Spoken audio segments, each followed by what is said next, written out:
repartir sur notre quatrième ou cinquième édition, je ne sais déjà plus, de notre magazine Tendance en week-end pour faire un peu le tour de tout ce qu'on a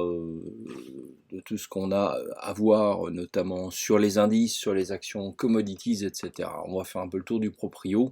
On s'achemine vers la rentrée. Devant nous, 1er septembre, tout le monde revient au bureau, les affaires reprennent un petit peu dans tous les sens, et donc il est bon de savoir où on va. Alors déjà, petite publicité pour le site s'il vous plaît. On a eu beaucoup de mal sur Etidia, sur le site ça nous a coûté énormément d'argent en hébergement, en rectification de sécurité parce que il a été nécessaire, on a été attaqué, on a dû faire des ménages de base de données, donc s'il vous plaît, abonnez-vous sur etidia.com, abonnez-vous sur Twitter, et abonnez-vous aussi sur YouTube. Voilà, on a que 200 abonnés, c'est pas folichon. On a besoin d'un petit coup de pouce, s'il vous plaît, donc cliquez tous les machins, etc. Vous savez que nous avons une certaine éthique et qu'on n'inonde pas de pub, nous ne revendons pas les mails, etc. Donc voilà, merci de votre soutien. C'était la page de pub, voilà. Donc, où allons-nous? Ça, c'est la grande question. Moi, je dirais que là, on vient de passer plusieurs étapes. Il n'y a pas eu de remue-ménage pendant le mois d'août. Tout était là pour que ça claque et ça n'a pas claqué. Il y a des phénomènes assez bizarres pour ceux qui connaissent finement les marchés financiers. Le gold est au plus haut, donc il y a un sens à cela. Le pétrole ne bouge quasiment plus, il est remonté. Et on a les taux américains à 10 ans qui ne concordent pas avec la situation des actions. Donc il devrait y avoir une baisse. Ça c'est bien mon sentiment très net depuis longtemps. Pourquoi? Parce qu'on est en haut d'un cycle de 10 ans, parce qu'on est sur des valorisations énormes, parce que Tesla c'est n'importe quoi, parce qu'Apple ça ne finit plus de grimper, et sur les indices, regardez-moi ce S&P 500, donc vous pouvez aller voir la vidéo dédiée, je suis obligé de constater que nous prenons le Grand Nord, d'accord? Donc où est l'astuce? Je ne sais pas. On peut émettre l'hypothèse d'un marché administré, c'est-à-dire que les banques centrales font monter les cours, mais on ne grimpera pas au ciel non plus. Donc attention au retour de bâton. J'ai coutume de dire, et ça vient pas de moi, que une baisse c'est 3 fois plus rapide qu'une hausse. Donc en une séance vous pouvez ruiner 15 jours de hausse. Ça va très très vite. Mais bon voilà, moi j'observe quand même sur les marchés américains, le S&P 500, le Nasdaq surtout. Voilà, on monte à la verticale. Le Dow Jones également peut-être un peu plus calme, mais là on a fait quand même de la verticale. Il va y avoir de la correction. Dans ces corrections, il va falloir qu'on se pose des questions. Est-ce que c'était un bull trap et on prend le sud, ou alors on rebondit et on continue encore? Ça peut encore continuer. Moi j'ai passé la semaine à scanner tout un paquet d'actions. Et il y en a un paquet, franchement là-dedans, une bonne majorité, où on peut repartir à la hausse, les stochastiques sont bas, et toutes les conditions sont là pour continuer des hausses. Donc on peut se prendre un automne magique, et un automne où on arrivera à la fin de l'année, en se disant, bah tiens, malgré le coronavirus, on a fait encore plus 20. Bon, qui connaît bien les marchés financiers, se rappelle d'années mémorables, 87 c'est peut-être plutôt les grands-pères, mais moi je me rappelle bien de 2000. C'est pas arrivé tout de suite, le grand crack, c'est arrivé derrière. Bon, voilà, les marchés américains, donc ça monte à la verticale, jusqu'où on peut s'amuser à les suivre. On peut s'amuser à les suivre. Voilà. Alors, les marchés européens, on va dire. Le CAC 40 est un peu une situation particulière, vous savez qu'il est jamais trop comparable aux autres. Comme je le disais dans la vidéo TradingView, bon là clairement on est en train je pense qu'il est en train de craquer, mais il craque pas parce qu'il reste suspendu aux autres, mais vous voyez que celui-ci est plus faible déjà.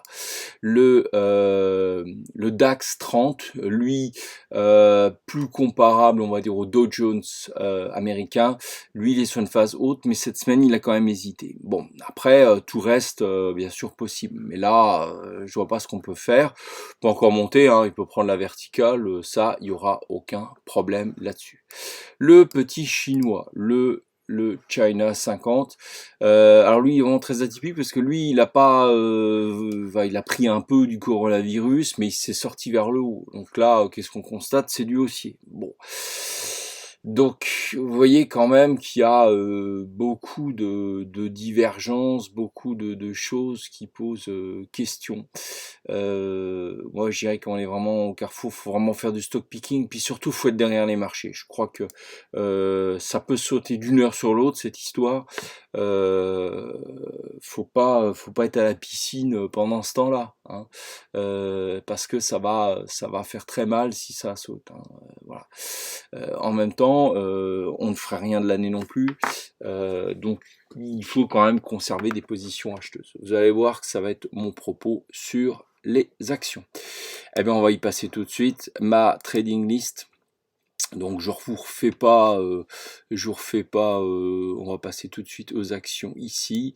On short Dassault Systèmes en légère perte, mais je pense que le profil baissier tend à se confirmer. Ici, j'ai ressouligné une zone. Très clairement, elle a échoué fortement ici au mois de juillet. Moi, je pense que là, c'est en train de capituler.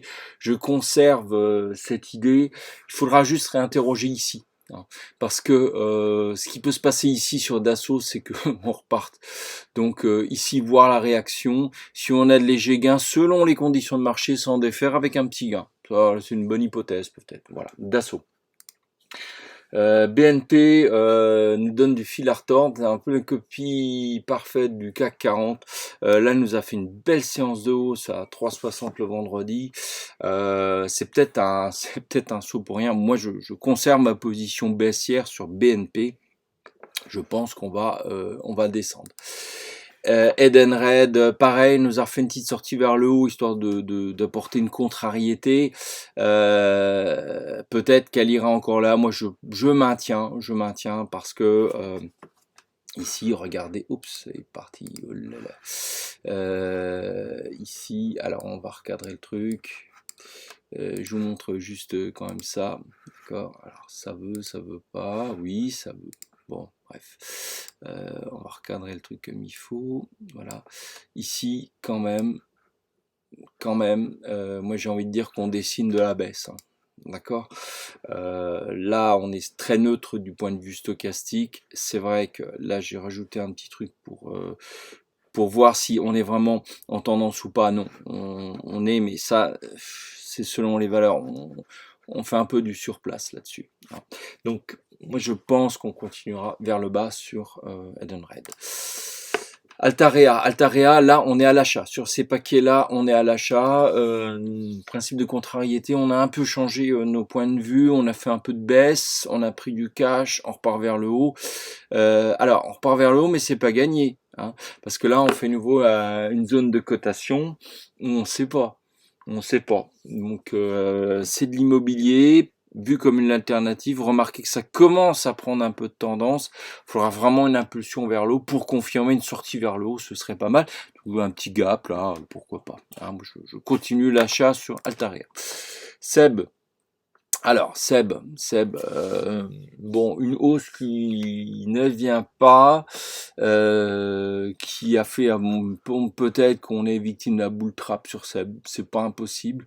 En même temps, là, je dirais que pour l'instant, c'est très neutre. Donc, observation sur Seb.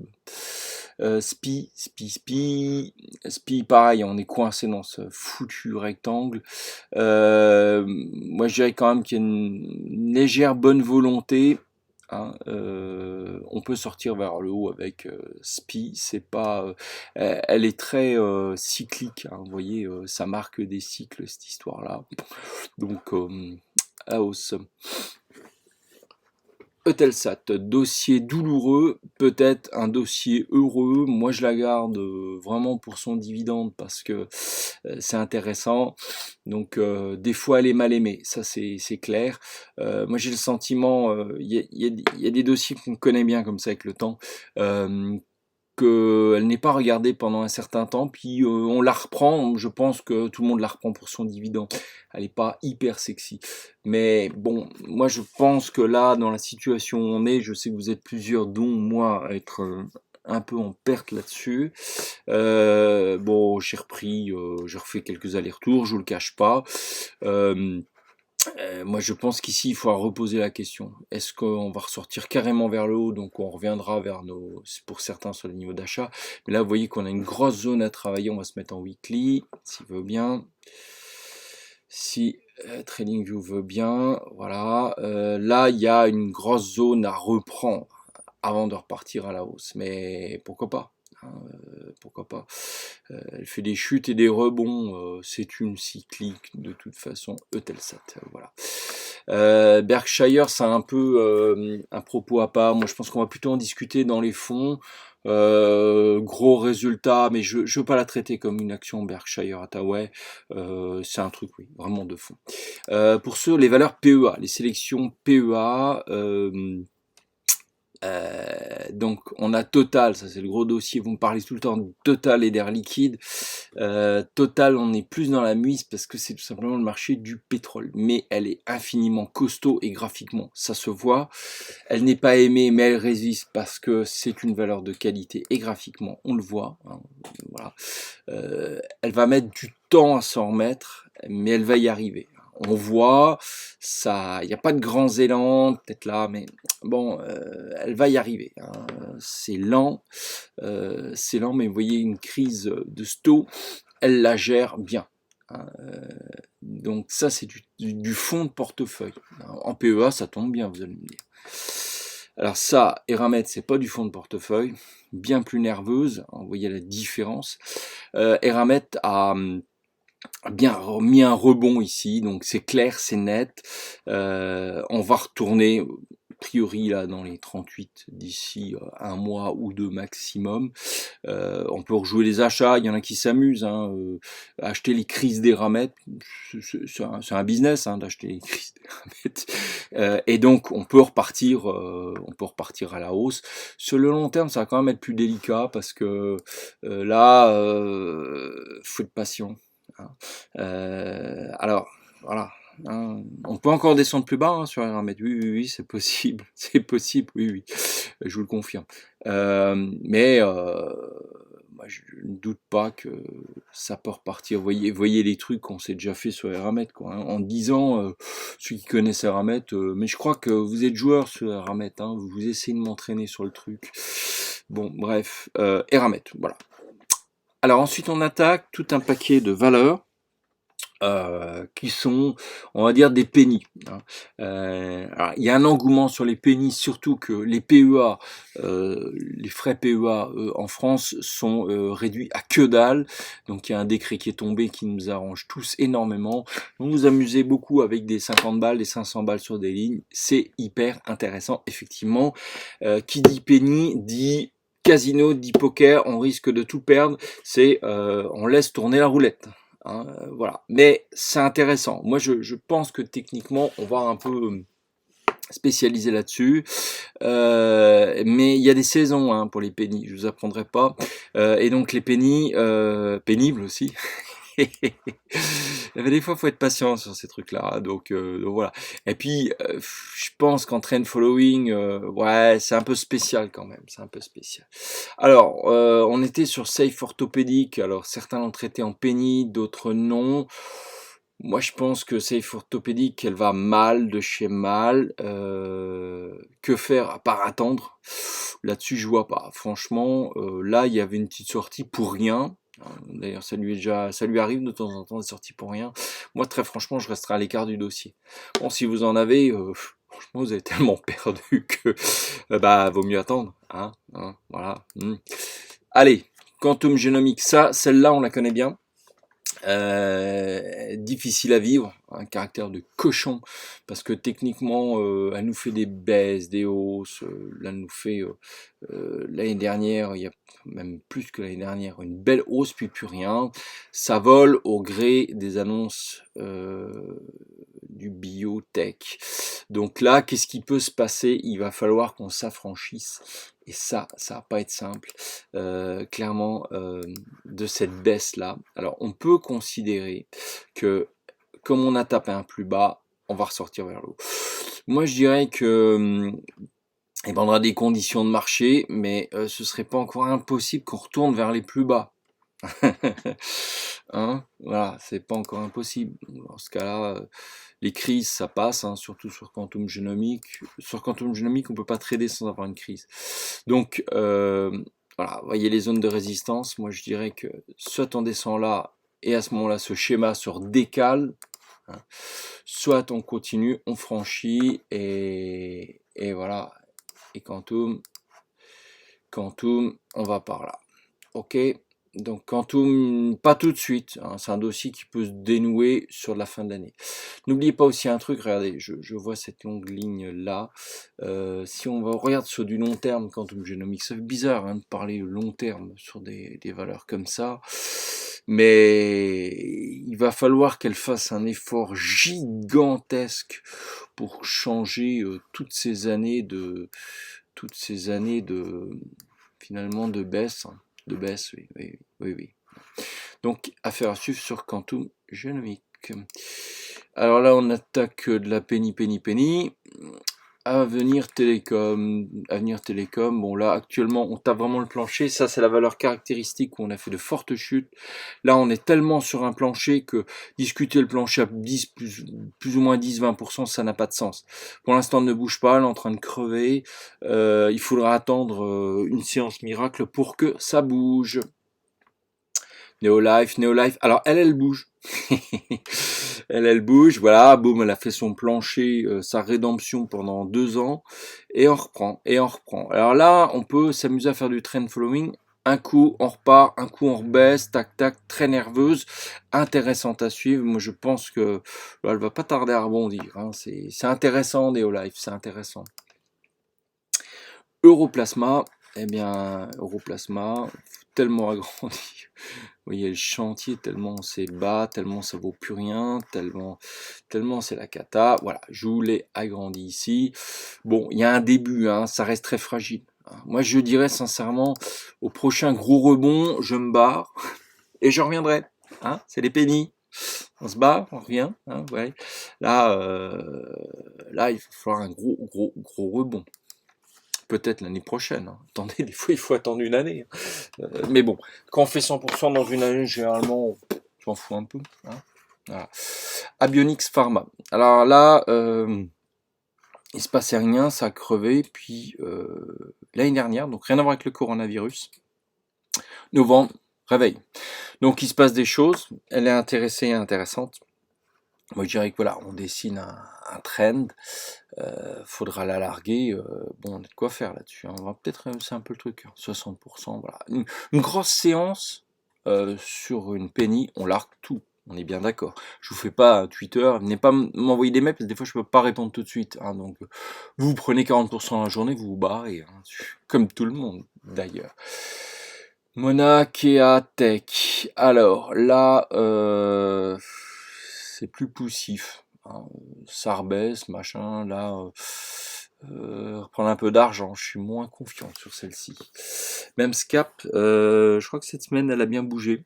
Voir jusqu'où on va, parce que là, il n'y a pas encore de plancher très sérieux là-dessus.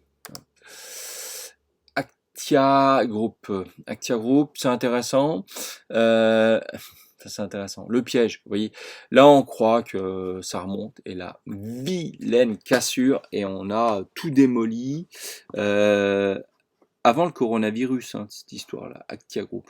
Enfin, avec le coronavirus, sans le coronavirus, on commence là au mois de janvier, la chuchute, la cassure début février, à voir. En tout cas, c'est intéressant, et moi je pense que, bon, concrètement, on va probablement arriver là. Hein. Donc on fera un bon petit x2. Alors, celle-ci, c'est Terranux. Terranux, elle fait un peu la gueule. Là, j'aime pas la façon dont elle traite les choses. Mais bon, hein, penny, on va... Peut-être que là, ça va donner un rebond. Par contre, si on va là ou là, faut tout larguer. Hein. C'est perte, hein. C'est poubelle. Ok. Hybrigenix. Elle nous a fait une sale infidélité, mais apparemment elle est très binaire, hein, très nerveuse dans ses séances. Donc on va dire qu'on attend le rebond. Hein. NetGem, NetGem bien. NetGem bien parce que elle est fidèle, c'est très trend following, elle est disciplinée, elle emboîte. Donc, hein, faites pas les rangs. Hein. là on largue tout, hein. Ça part là-dedans, hein, ça peut partir, hein. Elle est régulière, mais elle peut partir aussi. Voilà. Drone Volt. Alors ça, c'est un dossier. On est parti quelques-uns cette semaine dessus. Poker. Pure poker, elle a fait une séance de malade, je ne sais plus combien de pourcents. 68%. 68%. Et là-dessus, il n'y a rien de technique, il n'y a rien de graphique. Juste un truc, c'est que quand on se prend une putain de hausse comme ça, on attend les séances suivantes pour racheter à pas cher. Et il y a une forte probabilité pour qu'on réengage une forte hausse derrière. Vous voyez, rien de technique sur cette histoire-là. Drone Volt, messieurs, dames.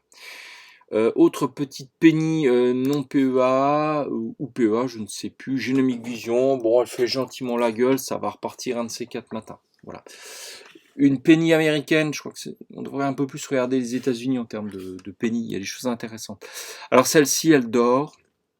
Elle roupille. Elle nous a fait une petite sortie là, on s'était dit pourquoi pas. Donc là, on perd un peu de pognon. Pas grave, ça reviendra. Voilà. Eh bien, on a terminé avec les actions dans la liste de trading. On va aller jeter un petit coup d'œil sur le off trading, c'est-à-dire celle où on n'est pas dessus mais qu'on garde quand même à l'œil. Quad, une vieille connaissance. Certains sont pris de passion pour elle. Hein. C'est un peu notre truc confidentiel. Elle est intéressante, hein, elle bouge pas trop en ce moment. Moi je pense qu'effectivement, certains m'avoir écrit me disent ouais j'ai ramassé là. Ok, c'est bien. Vous avez raison les gars. Accumuler. Moi j'accumulerais peut-être plus un peu par là. Hein. Voilà, on va pas chipouiller, mais bon, descendre un peu plus bas hein, sur Quad. General Electric. Alors c'est une belle valeur, on est bien d'accord, mais bah, moi je vois rien. Je vois rien. Si vous voulez, alors quand même gaffe à un truc parce qu'il y a des fois des signaux très contradictoires. Regardez voir ça. Regardez ça l'autre jour. Il peut même y avoir encore de la baisse là-dessus. Hein. On dit value. Tintin. Ouais. On va dire que c'était l'excès de là qui se compensait. Donc si vous voulez aller, moi je dirais sur du long terme, hein, General Electric, hein. J'exclus pas d'en acheter un de ces 4 matins, hein, je sais pas ce que j'ai dit, mais voilà, on en a un petit prix, j'aurais un petit prix là-dessus, hein, genre un 6€, moi je rachète à 6€, d'accord, je veux bien racheter. Mais on va pas faire non plus de grosses étincelles, parce que on achète là, pour avoir 10%, il faut déjà remonter là, vous voyez, pour avoir un 100%, ben, c'était il y a longtemps, c'était en début d'année, oui. Donc on verra que le coronavirus, ce que ça donne. EDF, toujours intéressant EDF. Vous m'en voudrez pas, j'étais un peu crispé parce que là pour moi il y a une grosse résistance. D'ailleurs, elle a échoué là. Fallait être courageux pour prendre là, mais vous sortez en prix là. Vous avez bien fait. Donc on oscille. Et puis là, regardez, ça fait un peu la tronche. J'espère que ça va pas mal se terminer et sortir vers le bas sur EDF. Hein. Attention, quand même. Heineken, intéressant Heineken, tant en short qu'en achat. Là, on a shorté, on a gagné. Vous pouvez repartir à l'achat sur Heineken. Là, je pense qu'on a tout. On a tout. Elle est en train de traverser sa bande de Bollinger. On est sur un support bien confirmé. On a fait le pullback ici. Les taux sont bas. Intéressant Heineken, intéressant. Saint-Gobain, Saint-Gobain, pour l'instant, il n'y a plus rien à faire dessus. Si vous l'avez, gardez là, pourquoi pas. On peut remonter jusque là, je ne sais pas. Mais en tout cas, ça va être lent. Ça reste une belle valeur. Air Liquide. Oh, vous m'avez parlé de ces Air Liquide. Est-ce qu'on short Air Liquide? Bon, moi je veux bien shorter Air Liquide, mais c'est quand même graphiquement, elle a été très puissante. Vous voyez qu'ici c'est très discuté. Oui, il y a ici cette mèche vers le bas qui pourrait tout dégringoler. Mais attention, c'est de la value. Alors considérez quand même le débat qui est en cours sur la value. C'est pas neutre. Ceux qui veulent shorter 12%, why not? On a quand même dépassé la résistance ici. Bon. Hein. Vous voyez ce que vous voulez. Alors UPS, arrêtez de m'engueuler avec UPS. Oui, bah, j'ai pris les bénéfices plus tôt. Vous êtes restés, vous avez bien fait. Bravo les gars. Eh ben, ça peut peut-être même continuer. Vous avez raison. Why not? Monsieur Bricolage. Alors celle-ci, on commence à l'aimer. On commence à l'aimer, Monsieur Bricolage. C'est notre valeur confidentielle. N'en parlez pas. N'en parlez pas parce que si vous commencez à en parler, que tout le monde, ça sait, tout le monde va en acheter. Il n'y a pas beaucoup de volume, ça va être le bordel. Monsieur Bricolage, on peut en acheter de temps en temps. Boum, ça repart. C'est mignon comme tout. C'est bien. Moi, je pense qu'elle est partie pour un bon trend following, celle-ci. BNP, on en a parlé. AXA, bon, on peut la shorter. C'est pas une grande nerveuse, hein, AXA. Vraiment, s'il nous reste de liquide, on pourra la shorter. Je parlerai des cryptos plus tard. Bureau Veritas, il se passe rien. La racheter, moi je dirais la racheter vraiment sur le support ici. Sinon, ça vaut pas le coup. Donc on n'achète pas 18,3. Ok, pas en dessous. Ou pas au-dessus. Schloum, pareil, Schloum, il se passe pas grand chose sur Schloum. Franchement, ouais, shorté, d'accord. Ça commence à former support, faites gaffe quand même. Essilor Luxita, pardon. Non, Essilor Luxotica, je vais y arriver.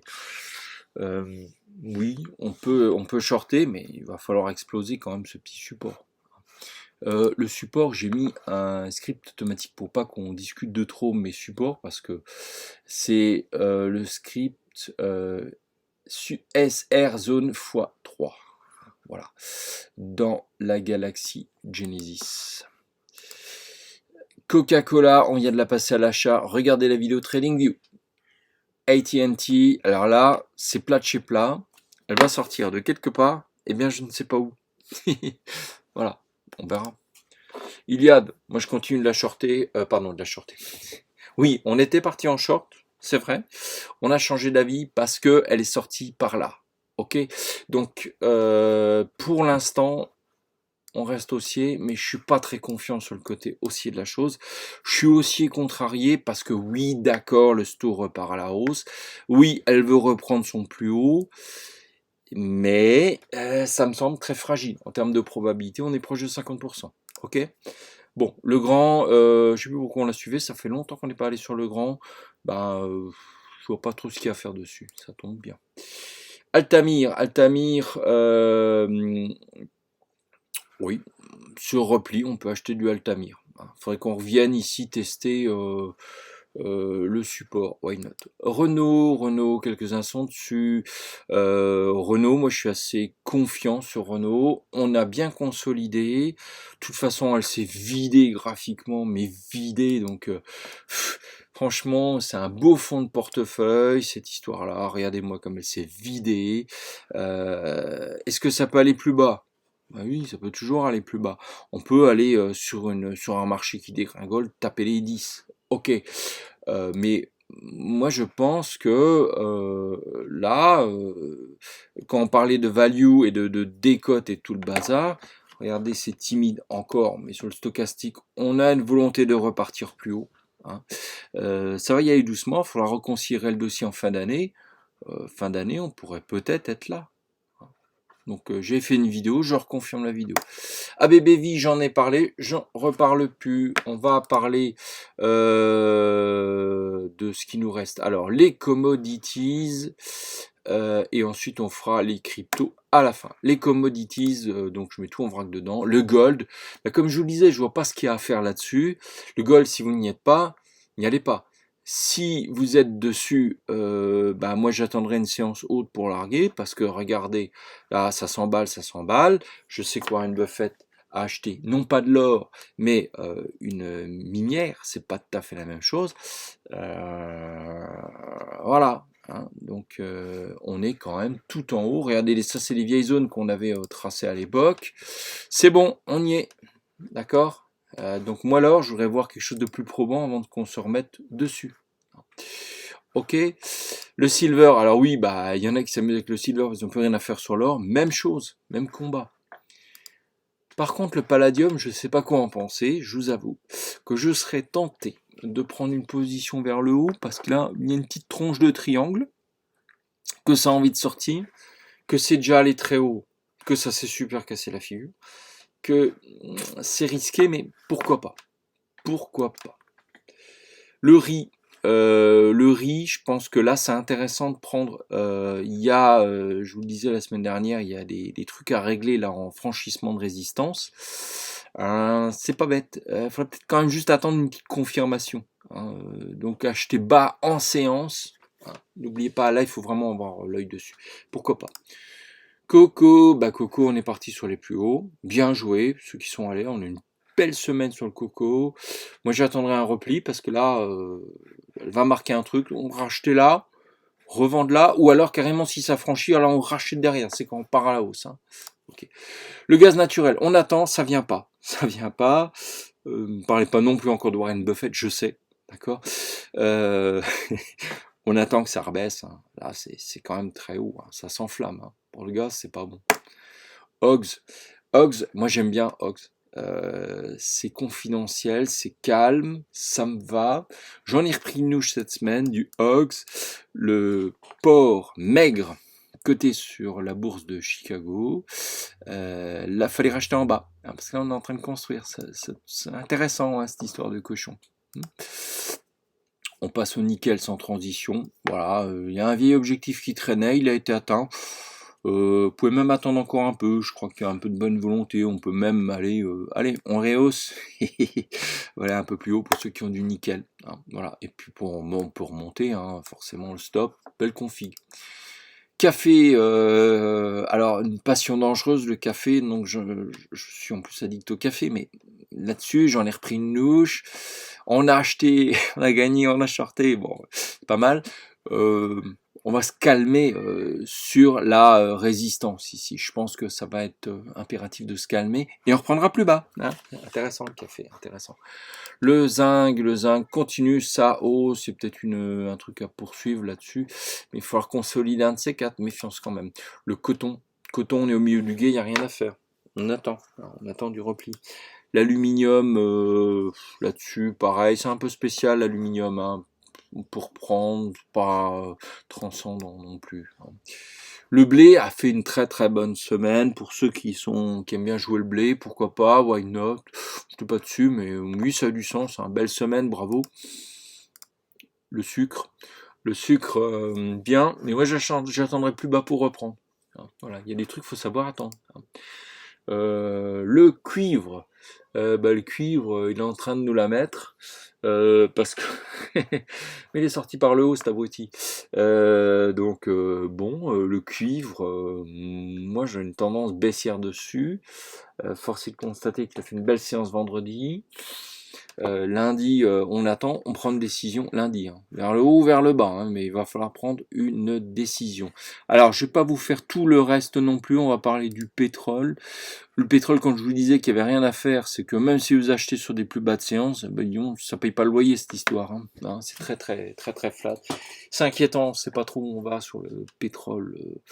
C'est un peu particulier. Ah oui, Wood, oui, c'est un vieux truc. On l'avait conseillé à l'achat, à la vente, dans tous les sens. Ça marche pas mal, suivi de tendance quand même le Wood. On va s'y réintéresser de plus près. Il y en a qui me disent oui, regarde. D'accord, oui, c'est vrai. Intéressant le Wood. Voilà. Et on va terminer sur les cryptos. Donc les cryptos, c'est intéressant aussi. Moi j'ai loupé une partie de la hausse, on peut pas être partout. Moi je dirais qu'on s'est sorti très bien ici. Moi j'attendrai encore, c'est-à-dire que je fais que ça d'attendre, mais attendre c'est gagner de l'argent.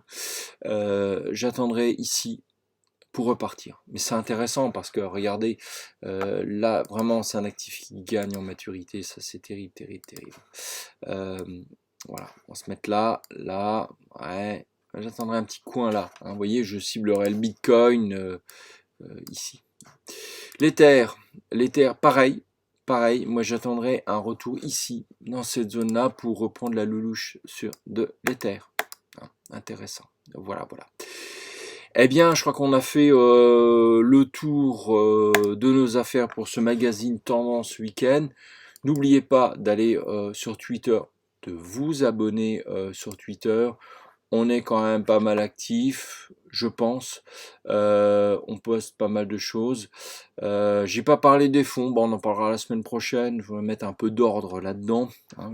vous êtes certains être comme moi sur multibon d'H2O. Situation très difficile en gestion dessus, mais ça, ce sont des propos de fond. On retweet pas mal aussi, hein, donc c'est je dirais le canal le plus vivant d'Etidia, c'est sur Twitter. N'oubliez pas de vous abonner non plus à YouTube et puis bien sûr d'aller sur le site. Eh bien écoutez, j'ai terminé cette vidéo tendance. Je vous souhaite une excellente semaine de trading. Voilà, c'était Stan pour le site Etidia, etidia.com.